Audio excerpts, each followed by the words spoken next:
So I didn't expect 2025 to start off this awesome if you're a Helldivers fan, because it was just announced that Sony is doing a Helldivers 2 film in production right now. This was announced at CES. This is a big show when it comes to announcing major tech announcements. And so obviously one of the best selling games of 2024. Apparently it's Sony's highest selling game, fastest selling game that they've had, I think, ever, was Helldivers 2. So it makes sense to make that into, expand into something a little bit larger, right? But putting Helldivers 2 into a movie format just seems like there's going to be some issues, because we all know that Helldivers 2 takes a massive amount of inspiration from Starship Troopers, which is a fun movie, great like summer action film kind of thing.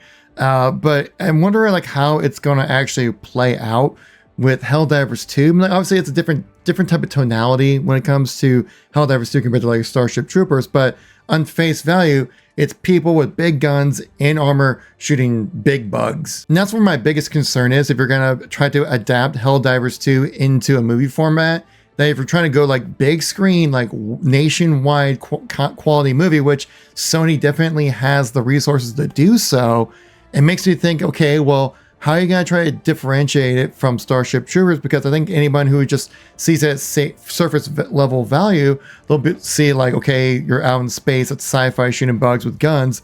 And then they're going to be like, well, that's just copying Starship Troopers. And to the unknowing person, that would be a logical conclusion to make. Obviously, Starship Troopers and Helldivers 2 are very different in tonality wise, where a lot of humor and comedy is infused with Helldivers 2, and a little bit tongue-in-cheekness when it comes to managed democracy and, you know, fighting for super Earth when really you're fighting for like a ultimate fascist regime. But it's kind of playing into like brainwash marketing, but it's very upfront into your face, where Starship Troopers was much more passive when it comes to that messaging. There's also no word right now and on this article at all, or even mentioned right now online, that if it's going to be live action or animated.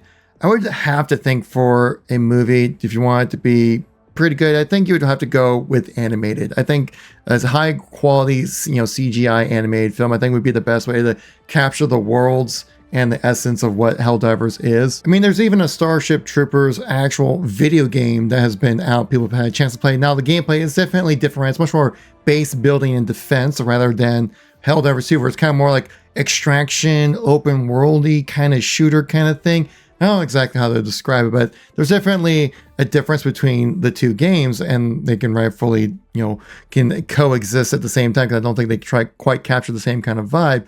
But you can still see, like, in face value, that there are similarities there to be had. So I'm kind of curious how exactly Sony goes about capturing that difference. And from our recent experiences with Sony films, I'm a little nervous about that. First thing that comes to mind here is Craven, which has not been received very well. You can see here on the ratings, like IMDb is a 5.4, Rotten Tomatoes 16%, IGN gives it a 3.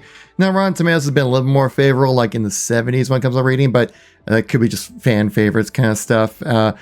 Has not done well. Or other films like Morbius, if you guys remember this one. Oh my god, this one got lambasted over here, like 15% Rotten Tomatoes, 5 on IMDb, a 4 from Screen Rant. Like, people were not fans of these Sony movies, and they seem to be really hit or really miss. But one that really hit was definitely The Last of Us HBO show. This one was absolutely incredible, and they actually did announce that the second season is releasing in April, so you got that to look forward to. So it just kind of depends on exactly like how they go about doing these films, right, or adaptations. They can be great or just a complete bomb. They even showed here, like I looked up on the Sony PlayStation Productions, right, when it comes to their games coming to adaptation, like Uncharted was kind of received rather meh. It was not bad, but wasn't really great. Gran Turismo, I saw that was definitely a big difference between the reviewers. Didn't really find the movie that great, but then the players and the general public loved Gran Turismo. They also talked about New Dawn. We have all these different types of adaptations coming in. You had Last of Us, obviously huge success, but then also you had Twisted Metal, not very good. And like I was trying to convey earlier with Helldivers 2, there is that fine line you need to ride. Like, it's not a full-on comedy, but it's very comedic. It's also very dramatic and serious at the same time, with like the overtones of political messaging all over the place, like propaganda being a major part. It's something that Sony really needs to nail correctly if they're going to actually do this properly, or if they're just looking to do a quick cash grab, which obviously that's something that Sony has been known to do. And also, how is it going to try to obviously differentiate itself from Starship Troopers, from the casual audience? It could also just depend exactly how they decide to distribute this. If it's just going to be on streaming services, right? Like you go to Amazon Prime, like, yeah, you're going to find just the Helldivers fans and they'll enjoy that, right? If you're talking big screen, you know, nationwide kind of stuff like what we're talking about earlier, well, then that's where you're going to have that issue of the comparison with Starship Troopers, and the people who are not knowing of the Helldivers IP would definitely find it very confusing, to say the least. It would also be rather interesting how they tried to write up a story for Helldivers 2, because typically you need like a main character, a main villain, right? And yeah, like Starship Troopers, everyone was on the same team, but you still had adversarial characters within the troop of your main character that was in Starship Troopers. So there just needs to be some form of kind of like interpersonal conflict that's more intelligent than just shooting bugs and robots and now weird space aliens. And hopefully this all ties into actual lore, which we do know that the developers over at Arrowhead are very conscious about that, and whenever they add anything to Helldivers 2, that it is part of the lore. Because the lead over there at Arrowhead Studios recently talked about this, and I talked about this on the channel as well. This is more tied to where they draw the line when it comes to customization with further collaborations with other types of games out there, right? With the recent Killzone collaboration, talk about, and someone also wrote this graphic saying like, where do you draw the line? Do you go up to Master Chief, but then you don't do Snoop Dogg, or do you consider Snoop Dogg as a playable character in a way? And I really appreciate what the lead over there at Arrowhead Studios had to say, basically showcasing that this is where he draws the line when it comes to crossovers and different things like that, which then also kind of goes into a little bit more about exactly like what it all means and how these are actually tied to actual lore. They posted this along with the discussion saying that like, remember crossover lore would become canon for Helldivers 2.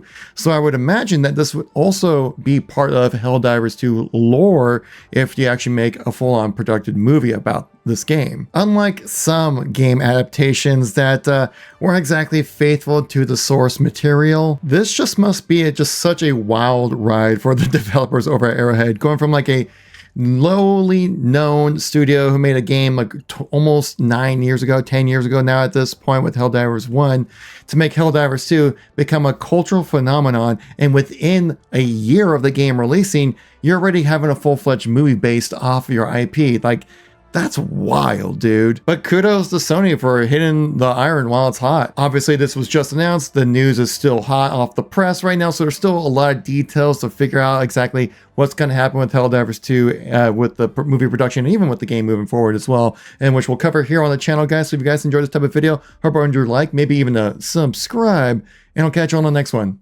Peace out.